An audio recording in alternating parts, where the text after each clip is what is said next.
It's another small announcement. Nevertheless, it shows the stress within the royalty family. I think the key for Saudi Arabia is diversification. And Mohammed's They've been trying to do that for 40 years. He's been more aggressive than we've ever seen him before. They've talked about looking at the non-oil income, which is running around $10 billion per year right now, taking it up to $100 billion. That would take that dependence of oil from 80% to much lower levels going forward. So I think this just reflects the need for that diversification and underscores the importance of the focus on privatization of some of the key industries within Saudi Arabia. But, Jeff, this takes time. Our editor-in-chief, John Micklethwaite, had a great interview with the Deputy Crown Prince of Saudi Arabia about 10 days ago, and he was saying exactly that. They are diversifying. They're actually targeting $100 billion of revenue outside oil. They're creating a fund. But from now until then, they have to continue pumping because otherwise their outlook is going to get even worse.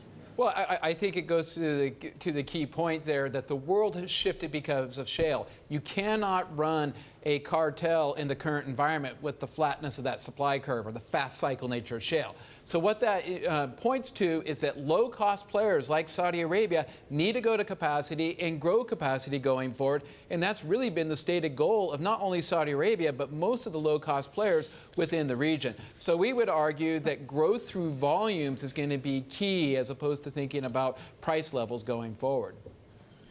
Richard, of course, Saudi Arabia is crucial for the Middle East. It's crucial when you look at oil prices. But this is a radical shift for a country that's built on petrodollars when oil was first found in Saudi Arabia about 8 decades ago. Is this a systemic risk if they don't do it right?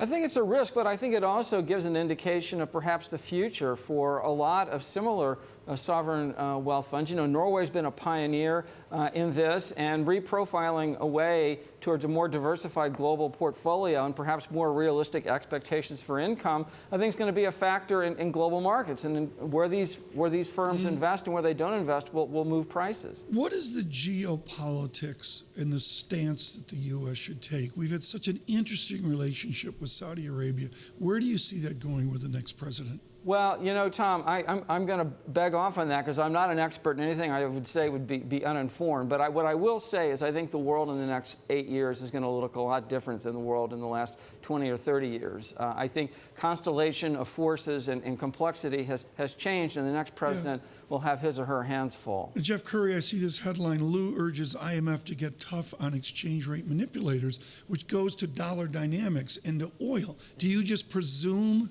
a dollar as reserve currency and a weaker dollar that can stabilize oil prices? Well, when we think about the currency that the commodities denominated, it really doesn't matter because it's all relative prices that drive commodity prices in the end. And the denomination is not large enough to affect the currency market. So that's why I go back to the point that currencies and commodity prices are endogenously determined. Let's take copper.